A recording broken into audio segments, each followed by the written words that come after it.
Olá, continuamos na Grécia, nossa última parada por enquanto, ok?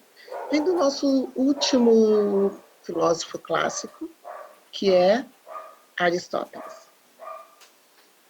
Nós vimos que o contexto em que nós temos Sócrates, Platão e Aristóteles é aquele contexto da democracia ateniense, em que a filosofia fornece as bases para o diálogo racional, né?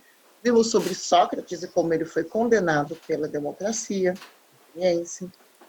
Vimos como Platão, que não era um democrata, também discorda do seu mestre e traz uma ideia de que a filosofia necessita de método e que, diferentemente de Sócrates, que ensinava dialogando pelas portas da ágora, pelo caminho, Platão funda uma escola filosófica, que é a academia.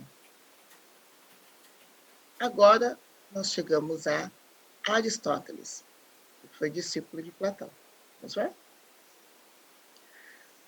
Aristóteles era macedônio. Essa é uma informação importante para a gente aqui, tá?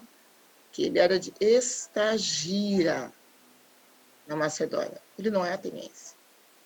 Ele era provavelmente médico de uma dinastia de mais de 100 anos de médicos, inclusive filho de Nicômacos, que é o médico e amigo pessoal de Amintas, que é rei da Macedônia.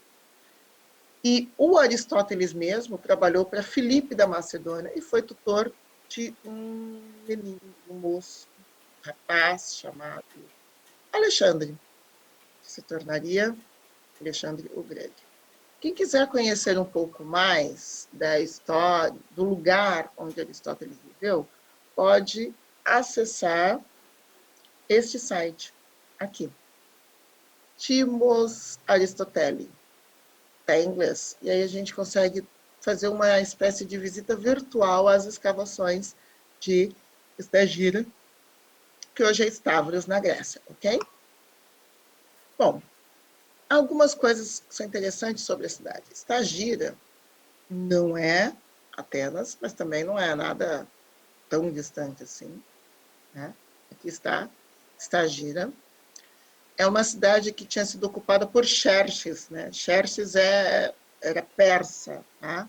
Ela se juntou depois à Liga de Delfos, que era liderada por Atenas, e abandonou logo depois. Estagira foi conquistada por Filipe da Macedônia e Nicômaco, pai de Aristóteles, foi médico de Filipe, aí depois Aristóteles mesmo trabalhou para Filipe da Macedônia, ok?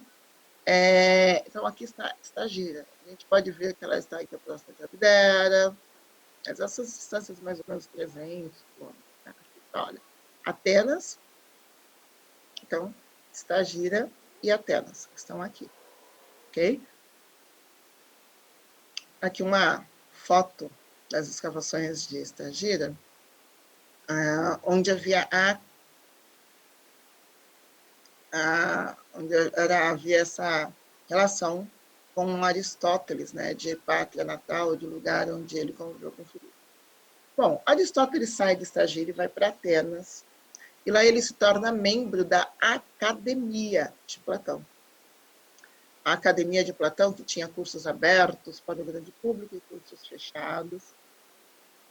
Mas ele criticou o platonismo e rejeitou essa divisão entre mundo sensível, concreto, e mundo das ideias como mundos separados, mundo sensível como inferior, mundo das ideias como superior. Ele criticou isso.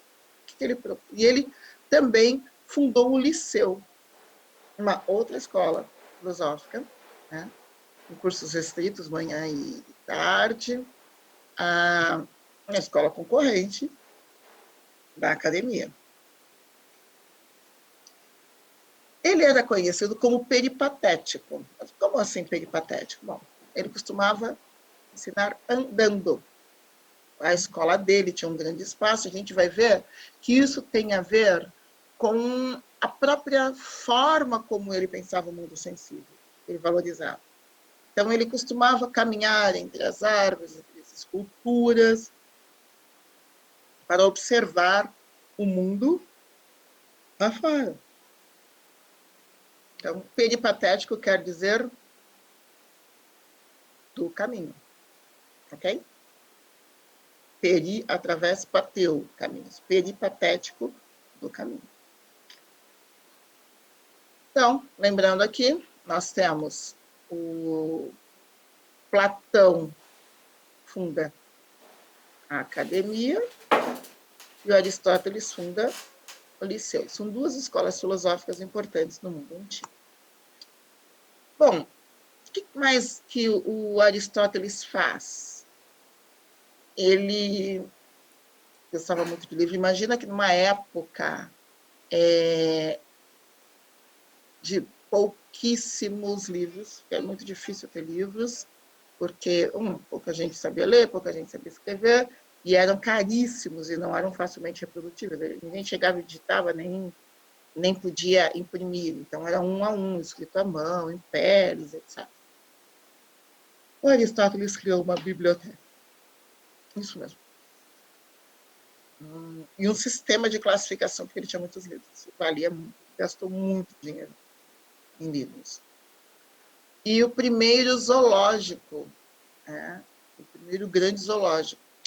Como ele foi o tutor de Alexandre, quando cresceu, não se esqueceu do seu mestre, e aí ele colocou mais de 1.000 pessoas à disposição de Aristóteles para recolher material. Então ele chegava no lugar, quando ele invadia, ou quando ele, enfim, parte do império dele, havia alguém sempre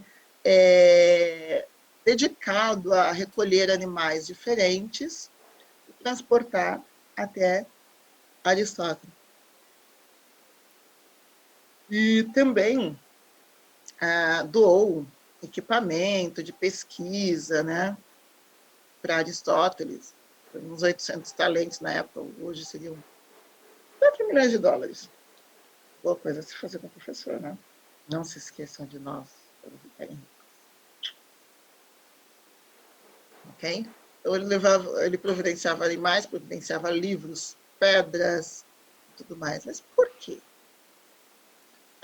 Aristóteles escreveu mais de 400 obras, então ele dá a área de lógica, ciência, estética, filosofia estrita. Alguns poucos chegaram até nós, as categorias, a física, a retórica, a política, a ética, são alguns dos livros deles que chegaram. Uma dica de filme que fala sobre as obras perdidas de Aristóteles, filme ficcional, é O Nome da Rosa.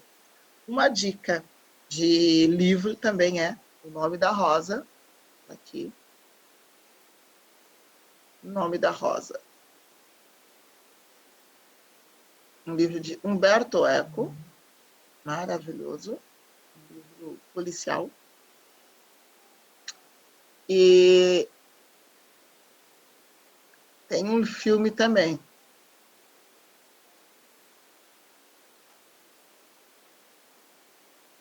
Filme de mistério. E aí você pode ver um pouquinho, porque havia um grande alvoroço no mundo antigo sobre quais eram as obras perdidas de Aristóteles. Aqui é um filme ficcional sobre uma das obras perdidas de Aristóteles, ok? Bom, acontece que Aristóteles não dividia o mundo entre sensível inferior e das ideias superior, como já falamos. Por isso que ele anda pelo Liceu, é um peripatético. Por isso que ele tem um zoológico, além de livros. Porque ele valoriza o mundo físico como fonte de informação, tanto quanto o mundo das ideias.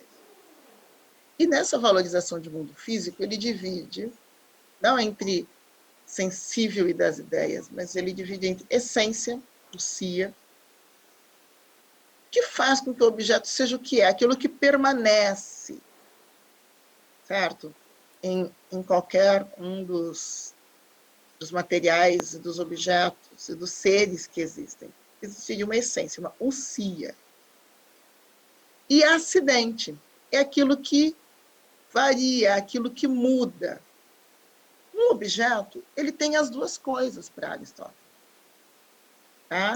Então, lembrando que havia aquela questão entre se tudo permanece sempre como a mesma coisa ou tudo muda, né?